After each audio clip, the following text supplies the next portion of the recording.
एक समय था जब अमेरिका और ब्रिटेन जैसे तथाकथित आधुनिक देश भारत और यहाँ के हिंदू तथा हिंदू धर्म को अनपढ़, जाहिल और गंवारों की संस्कृति कहकर दुनिया भर में बदनाम करते रहते थे। न सिर्फ बदनाम करते थे बल्कि भारत के खिलाफ रहने वाले देशों को अस्त्र शस्त्र दोनों तरह की जी फाड़ मदद करते थे। ब्रिटेन जैसे देश जिनके देश का चप्पा चप्पा भारत से लूटी गई, छीनी गई, अंधाधुंध दौलत से बना है। इंग्लैंड में बने ऊंचे ऊंचे दर्शनीय स्थल जिनमें लगी भारतीयों की पूंजी ना जाने कितने भारतीयों के शरीर से बहे रक्त की गवाही देती है। जिस देश का म्यूजियम नहीं चोर बाजार है, जहां रखी भारत की चीजें चीख चीख कर आज भी उपनिवेशवाद का दर्द बता रही। पर कहते हैं ना कि समय होत बलवान, आज पूरा ब्रिटेन दिवालिया होने की कगार पर है। जिन भारत वालों के लिए गोरे रक्त बीज होटल के बाहर बोर्ड लगाते थे, Indians and dogs are not allowed, आज उन गोरों का पूरा देश एक भारतीय मूल के ही शख्स को आशा भरी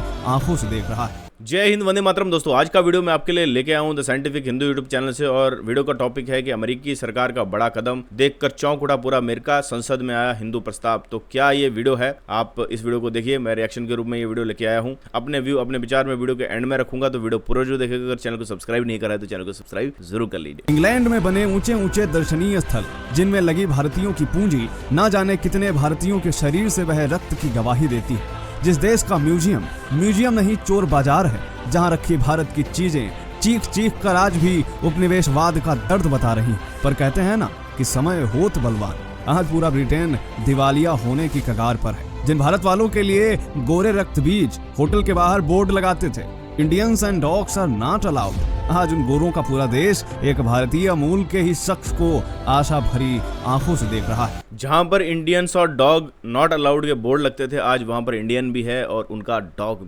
वाह, क्या बात है। ये बदलाव जो है वो आया है और आगे आने वाले टाइम में भी आपको ये चेंजेस देखने को मिलेंगे। कि अब शायद यही एकमात्र शख्स हमारे देश को दिवालिया होने से बचा सकता। खैर, ये तो बात हुई ब्रिटेन की। उधर अमेरिका, जिसने तमाम देशों को बर्बाद किया, लाखों करोड़ों निर्दोषों की जान गई, भारत को कमजोर करने में कोई कसर नहीं छोड़ी, जिसको हिंदू कल्चर पिछड़ा हुआ कल्चर लगता था, आजकल गूगल, माइक्रोसॉफ्ट, यूट्यूब जैसे तमाम अमेरिकी बिजनेस इसी हिंदू कल्चर से आए लोग ही चला रहे हैं। यहाँ तक कि अमेरिकी राजनीति भी हिंदुओं के इर्द गिर्द ही घूमती नजर आ रही है। तो चाहे हिंदू नेता हो या फिर वोटर्स, लगातार हिंदुओं के लिए संसद में अधिनियम लाए जा रहे हैं। हिंदू नेता सांसद चुनकर अमेरिकी पार्लियामेंट पहुंच रहे हैं और इसी कड़ी में एक और हिंदुओं से जुड़ा अधिनियम अमेरिकी संसद में पेश हुआ, जो आपको जानना बेहद जरूरी है। तो चलिए शुरू करते हैं आज का वीडियो। स्वागत है आप सभी का द साइंटिफिक हिंदू पर और मैं हूं आपके साथ आपका दोस्त धीरेन्द्र। दोस्तों, आबादी के लिहाज से अमेरिका दुनिया का तीसरा सबसे बड़ा देश है। यहाँ की जनसंख्या 33 करोड़ से ज्यादा है।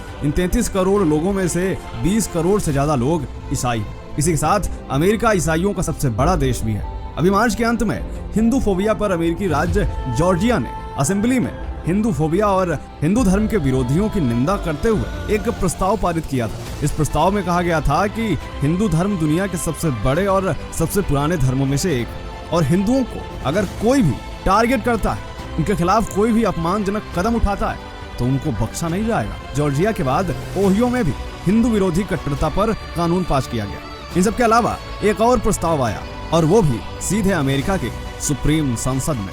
आपको बता दें कि अमेरिका में बसने वाले भारतीय मूल के लोगों के लिए यह सबसे बड़ी खबर है। यहाँ हर साल दीपावली का पर्व हर्षोल्लास के साथ मनाया जाता है और इसमें लाखों लोग सम्मिलित होते हैं। पर अब इसको लेकर अमेरिका में सार्वजनिक अवकाश की भी व्यवस्था की जाएगी। अमेरिका में दीपावली को नेशनल हॉलिडे घोषित करने के लिए संसद में प्रस्ताव लाया गया।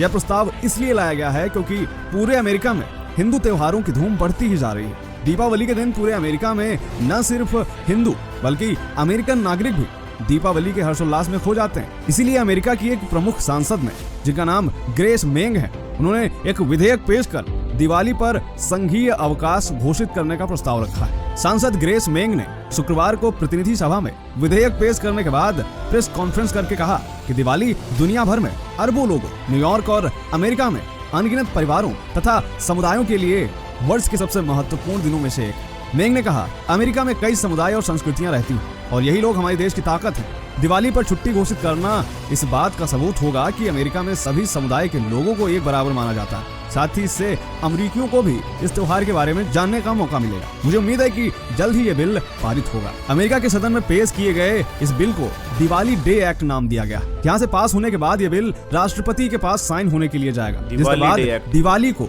अमेरिका में 12वीं सरकारी छुट्टी घोषित किया जाएगा। आपको बता दें कि अमेरिका में सिर्फ 11 ही ऐसी छुट्टियां हैं जिन्हें गवर्नमेंट हॉलिडे कहा जाता है, और इस बार दिवाली डे एक्ट पास होने के बाद दीपावली पर यह छुट्टी 12वीं सरकारी छुट्टी होगी। हाल ही में पेंसिल्वेनिया राज्य की सीनेट में भी दिवाली पर ऑफिशियल छुट्टी घोषित करने से जुड़ा बिल पास हो चुका है। आपको बता दें कि संसद में जैसे ही यह प्रस्ताव आया, कुछ खास वर्ग के लोगों में खलबली मच गई। बेचारे पचा नहीं पा रहे थे। कुछ सालों से देखें तो अमेरिका में इस तरीके के एक्ट आने लगे, जहाँ पर देखने को मिलता है कि अब हिंदू धर्म को भी महत्व दिया जाने लगा। और यह सब ऐसे ही नहीं हो रहा है, क्योंकि पिछले कुछ सालों से पूरे अमेरिका में हिंदू धर्म का प्रभाव बड़ी तेजी से बढ़ा। कोई भी हिंदू त्योहार हो, वो सिर्फ हिंदुओं द्वारा ही नहीं मनाया जाता, बल्कि स्थानीय अमेरिकी लोग भी उस त्योहार में घुल मिल जाते हैं। अन्य धर्मों की तुलना में अमेरिकी लोग हिंदू धर्म में अधिक आस्था रखते हैं, भगवद गीता पढ़ते हैं, योग करते हैं, मेडिटेशन करते हैं। यही कारण है अमेरिका में हिंदू धर्म के बढ़ने का। आपको बता दें कि दिवाली न सिर्फ पूरे अमेरिका में मनाई जाती है, बल्कि व्हाइट हाउस में भी तत्कालीन प्रेसिडेंट और सारे नेता मिलकर दिवाली को मनाते हैं। व्हाइट हाउस में 14 साल पहले ओबामा ने दिवाली मनाने की शुरुआत की थी। राष्ट्रपति बराक ओबामा ने 2009 से जनवरी 2017 तक अपने कार्यकाल के दौरान हर साल व्हाइट हाउस में दिवाली मनाई। उसके बाद डोनाल्ड ट्रंप, जिन्होंने 2017 से जनवरी 2021 तक अपने कार्यकाल के दौरान हर साल व्हाइट हाउस में दिवाली मनाई, और अमेरिकी राष्ट्रपति बाइडेन दिवाली पर अपनी पत्नी जिल बाइडेन के साथ दिए जलाते नजर आए। 2022 में भी इन्होंने ऐसे ही दिवाली मनाई थी। अमेरिका में हिंदू समुदाय का प्रभाव लगातार बढ़ रहा है। पिछले 15 साल में अमेरिका में हिंदुओं की आबादी दोगुनी होकर करीब 22 लाख हो चुकी है। वहीं इसके अलावा यहाँ सिख समुदाय के 5 लाख लोग रहते हैं। अगर हम कहें कि अमेरिका को भारतीय ही चला रहे हैं, तो यह कहना भी गलत नहीं होगा, क्योंकि अमेरिकी एडमिनिस्ट्रेशन में 80% से भी ज्यादा भारतवंशी अहम पदों पर तैनात है। इसके अलावा आपने ध्यान से सुना, 80% जो उच्च पदों पर भारतीय हैं और वहाँ की इकोनॉमी को चलाने में बहुत ही मतलब यूजफुल कंट्रीब्यूशन दे रहे हैं। वाकई में ये बात रियली अमेरिका में कुल डॉक्टरों का 38% डॉक्टर्स भारतीय मूल के हैं। भारतीय अमेरिकी यूएस में सबसे ज्यादा कमाई करने वाले जातीय समूह भी हैं। आज पूरी दुनिया में हिंदू धर्म का प्रभाव बढ़ रहा है, और अमेरिका जैसा देश इसका जीता जागता उदाहरण, जहाँ लगातार हिंदू धर्म के समर्थन और बढ़ावा देने के लिए संसद में कानून लाए जा रहे हैं। तो क्या सोचना है आपका? कमेंट जरूर करें। तो दोस्तों, ये अमेरिका में जो दिवाली को ऑफिशियल छुट्टी घोषित किया जा रहा है और वहाँ पर इंडियंस को इम्पोर्टेंस दी जा रही है, इंडियन फेस्टिवल्स को इम्पोर्टेंस दी जा रही है, ये बाकी में इंडिया के लिए, हमारे लिए, भारतीयों के लिए बहुत ही गर्व और गौरव का जो है वो पल है। क्योंकि सदियों से हम लोग गुलाम रहे हैं, 1000 साल से भी ज्यादा भारतीय गुलाम रहे। हमें जो है वो शांति के पाठ पढ़ाए गए, हमें ये कहा गया कि अहिंसा परमो धर्मा, और इस अहिंसा परमो धर्म की नीति ने कहीं ना कहीं समाज को शांति स्थापित करने में तो हेल्प करी, लेकिन हिंदू समाज को तोड़ने में, उसको विघटित करने में भी इसका यूज हुआ है। इंडियंस जो होते हैं वो दूसरे को टॉलरेट करने वाले होते हैं। हमारा कल्चर सबसे लिबरल कल्चर है। इसी लिबरल कल्चर के चलते जो विदेशी आक्रांता हैं और जो विदेशी हैं वो हमारे ऊपर हावी होते गए। मुगल काल से लेके अंग्रेजों के काल तक आपने देखा कि भारतीयों के ऊपर किस तरह से इन लोगों ने राज किया। इसका मेन रीजन ये था कि हम लोगों के अंदर लिबरल सोच थी। हम लोग सबको समाहित करने वाले लोग थे। हम लोग ये समझते थे कि सो बाकी के मान्यताएं हैं उनको भी रहने का वैसा ही हक है, और यही सोच आज भी हमारे बहुत सारे हिंदुओं की है। लेकिन दोस्तों, डेमोग्राफी धीरे धीरे चेंज हो रही है, और डेमोग्राफी चेंज होने के चलते चलते हम जैसे लोगों को ये भी बताना पड़ता है समाज को कि इतने भी लिबरल मत हो जाओ कि अपने घरों को ही आप दूसरों को दे दो। इतने भी लिबरल मत हो जाओ कि अपनी पूजा पद्धति को ही छोड़ दो। इतने भी लिबरल मत हो जाओ कि अपने सनातन धर्म को, अपने हिंदू धर्म को भी बिल्कुल नकार दो या छोड़ दो। ठीक है, सनातन धर्म जो है सबको समाहित लेकर चलने वाला धर्म है, लेकिन कुछ लोग सनातन धर्म को ही खत्म कर देना चाहते हैं। लिबरलिज्म में हमारे अपने ही लोग सनातन के दुश्मन हो गए हैं। वो अपनी ही कमियां को लोगों को उजागर करते रहते हैं। सनातन की कमियां हो सकती हैं कि समाज में ये जो जाति प्रथा का रोने वाले लोग हैं, ये कहते हैं कि ये जो कमियां हैं वो हिंदू धर्म से आई हैं। एक्चुअली ये कमियां हिंदू धर्म से नहीं आई हैं, ये सामाजिक बुराइयां हैं, ये सामाजिक कुरीतियां हैं जिनको हमें सही शिक्षा देकर ठीक करना है। मेरा ये मानना है कि हमारे धर्म ग्रंथों को सही से कोट नहीं किया जाता और बहुत सारे कालखंड में अंग्रेजों ने, मुगलों ने, उन्होंने ये देखा कि भारतीय किताबें जो हिंदू धर्म ग्रंथ हैं उनमें तो बहुत ही बढ़िया बातें लिखी हुई हैं। इवन जाकिर नायक जैसे बंदे भी वेदों को और उपनिषदों को कोट कर करके लोगों को इस्लाम में कन्वर्ट कर रहे हैं। वो ये कह रहे हैं कि हमारी जो कुरान है उसमें लिखा हुआ है एक अल्लाह, एक खुदा, और वेद में भी लिखा हुआ है एक खुदा, एक भगवान, एकम सत्यम विप्रा बहुधा बदन्ते, लेकिन बाकी की जो फिलॉसफी है उसको वो ढक देते हैं। तो इसीलिए आज के टाइम पे अगर हमारे वेदों में ये लिखा हुआ है कि ईश्वर एक है, ब्रह्म एक है, तो फिर हम जैसे लोगों को दूसरे रिलीजन्स में जाने की कोई जरूरत नहीं है। हमें अपनी ही किताबों को अच्छे से समझने की जरूरत है।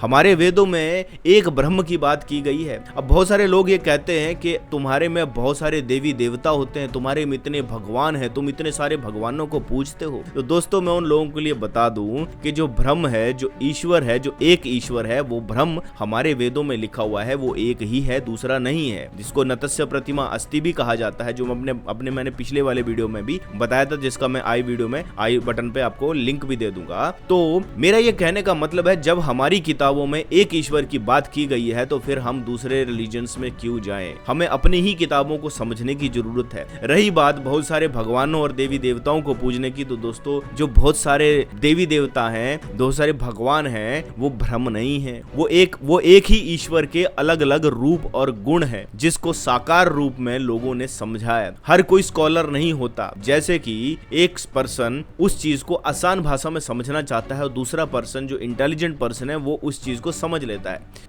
भगवत गीता के चैप्टर नंबर 7 वर्ष नंबर 20, 21, 22, 23, 24 में इसी बात को वर्णित किया गया है कि जिन लोगों की जो इच्छाएं हैं वो भौतिक नियमों से और भौतिक चीजों से प्रभावित होती हैं, वो डेमी गॉड्स की पूजा करते हैं। लेकिन वहां पर ईश्वर ये भी कह रहे हैं कि उन इच्छाओं को मैं ही पूरा करता हूं। तो हर बंदे की भौतिक इच्छाएं होती हैं, संसारिक इच्छाएं होती हैं। किसी को धन चाहिए, किसी को संपत्ति चाहिए, किसी को पैसा चाहिए, किसी को घर चाहिए, किसी को गाड़ी चाहिए। ये सारी भौतिक इच्छाओं में आती हैं। इन भौतिक इच्छाओं की पूर्ति के लिए लोग जो है वो डेमी गॉड्स की शरण में जाते हैं, जिनको हम देवता कहते हैं। 33 प्रकार के देवी देवता हमारे सनातन धर्म में वर्णित हैं। तो उन देवताओं को ही जो है वो हम हिंदू लोग पूजते हैं। लेकिन इसका ये मतलब नहीं है कि हिंदू बहुत सारे भगवानों की पूजा करते हैं। भगवान एक ही है। हिंदू जब शिव की पूजा कर रहा है तो उसे ये पता है कि भगवान एक ही है, लेकिन वो उसे शिव के रूप में पूज रहा है। जब हिंदू जब राम की पूजा करता है, कृष्ण की पूजा करता है, तो वो ये समझता है कि राम कृष्ण भी उस परम ब्रह्म के ही अंश हैं। तो हम अंश रूप में बहुत सारे देवताओं की पूजा करते हैं।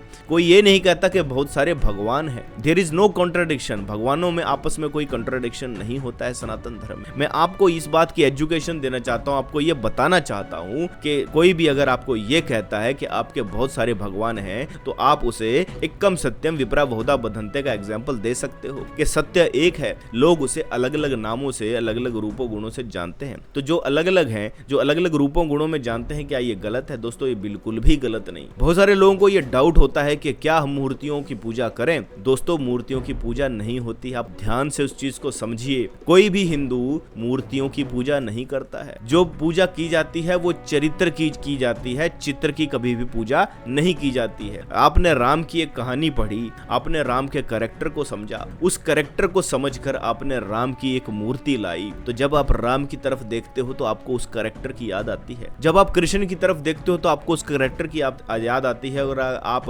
पुराणों को पढ़ते हो तो पुराणों में जो शिव का वर्णन लिखा हुआ है, और जब आप शिव जी की पूजा करते हो तो आपको शिव के उन्हीं कैरेक्टर की याद आ जाती है। तो क्या आप उस मूर्ति की पूजा कर रहे हो या उस कैरेक्टर की पूजा कर रहे हो? आप उस कैरेक्टर को सामने रखकर, उसका आइडल बनाकर अपने मन में, अपने जहन में ये सोचते हो कि ये जो कैरेक्टर है उस परम शिव, परम ईश्वर का ही देन है। हमारे जो वेदों में और उपनिषदों में यही चीज लिखी गई है कि उस परम तत्व, उस परम शिव तत्व का ही सारे स्वरूप है। तो ये हमारी मान्यता है। हम ये समझते हैं कि सारा जगत उस ईश्वर का ही है। लेकिन जाकिर नायक जैसे शख्स आपको भ्रमित करने की कोशिश करते हैं। इसीलिए दोस्तों हमारे बहुत सारे ऐसे सनातनी यूट्यूब चैनल हैं जिन पर आपको इसी चीज को समझाया जा रहा है। हमारे सनातन शास्त्र नाम के जो यूट्यूब चैनल है उस पर यह काम बड़ी बेखूबी से हो रहा है। हमारे जो अजय आर्य जी हैं उनका चैनल भी है, उस पर भी यही चीज लोगों को बताई जा रही है कि वेदों को समझो, पुराणों की कहानियों को भी समझने की जरूरत है। पुराणों को खाली आप एक तरफ नहीं ले सकते हो, सारा ज्ञान वेदों से आ रहा है।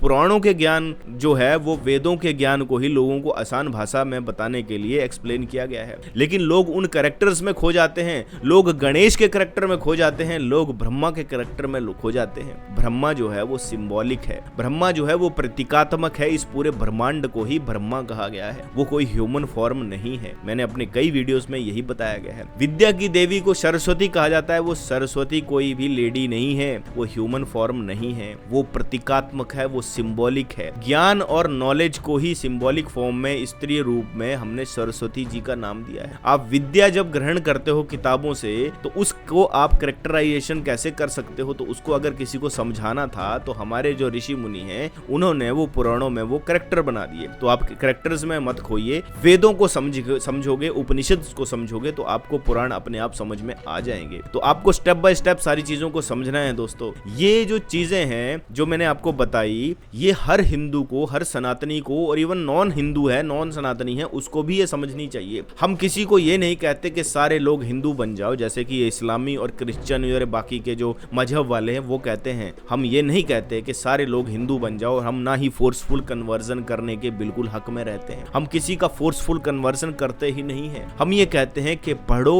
और जानो और फिर आप इस चीज में आ सकते हो, लेकिन आना और जाना ये आप ही के ऊपर डिपेंड करता है, कोई आपको फोर्सफुली यहाँ पर नहीं लेके आएगा। बहुत सारे ऐसे लोग हैं जिन्होंने सनातन को समझा और सनातन को एक्सेप्ट किया खुद से। बहुत सारे ऐसे विदेशी हैं, हॉलीवुड एक्टर हैं, बड़े बड़े साइंटिस्ट हैं जिन्होंने सनातन धर्म को समझकर सनातन में वो आए हैं। तो वो लोगों ने, हमने किसी को बोला नहीं यार, हमारे धर्म गुरुओं ने भी किसी को फोर्सफुल नहीं बताया। उन्होंने सनातन के बारे में उन लोगों को बताया तो उन्होंने खुद उसको रियलाइज होकर सनातन धर्म में वो लोग आए हैं। जो सनातन धर्म में खुले विचारों वाली सोच है वो आपको वहां पर नहीं मिलेगी। तो वो लोग फिर वापस हमारे जब सनातन धर्म में एक्सेप्ट करते हैं तो उसको हम घर वापसी बोलते हैं। वो कन्वर्जन नहीं है, क्योंकि जन्म से तो सभी हिंदू भारतीय सनातन ही हैं। अगर आप भारतीय इतिहास की बात करो, आज भी राखीगढ़ी में, सनौली में, हड़प्पा में ऐसी सभ्यताएं मिली हैं जो विश्व की सबसे प्राचीन सभ्यताएं हैं। तो यही ना कहीं ये बात साबित हो जाती है कि भारत में सभ्यता सबसे पुरानी है, और भारत से ही लोग जो है वो माइग्रेट होकर विदेशों में बसे हैं। आज अगर आपको अमेरिका में, ऑस्ट्रेलिया में जो लोग दिखते हैं वो आज से बहुत साल पहले, हो सकता है 1000 साल पहले, 500 साल पहले, 400 साल पहले वहां पर जाकर बस गए हैं। उससे जो आज उनके जो, क्योंकि पुश्तें जब आगे चलती हैं तो वो लोग यही समझने लग जाते हैं कि हम लोग अमेरिका में ही पैदा हुए। उनको ये नहीं पता कि उनके जो पूर्वज थे वो कभी ना कभी जो है वो भारत के महाद्वीप से ही वहां पर गए होंगे। तो दोस्तों इस चीज को समझने और जानने की जरूरत है। दोस्तों आज का वीडियो में मैंने आपको ये सारी चीजें बताने की कोशिश की है। अगर आपको वीडियो पसंद आया है तो वीडियो को लाइक जरूर कीजिए, वीडियो को शेयर जरूर कीजिए, और अपनी राय, अपने सजेशन कमेंट बॉक्स में जरूर बताइए। मिलूंगा नेक्स्ट वीडियो में, तब तक दोस्तों जय हिंद, वंदे मातरम।